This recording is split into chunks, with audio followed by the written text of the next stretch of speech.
আসসালামু আলাইকুম। আমি এসে গেছি পদ্মার পাড়ে। দেখুন, পড়ন্ত বিকেলে একটু পরেই সন্ধ্যা নামবে। সন্ধ্যাটা নেমেই আসছে। সূর্যটা দেখুন আস্তে আস্তে পানির নিচে মনে হচ্ছে চলে যাচ্ছে।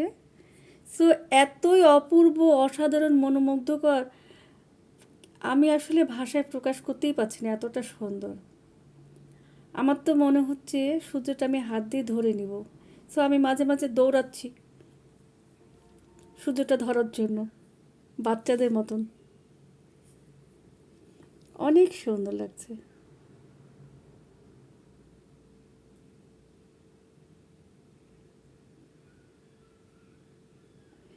আমি তো স্পিচলেস।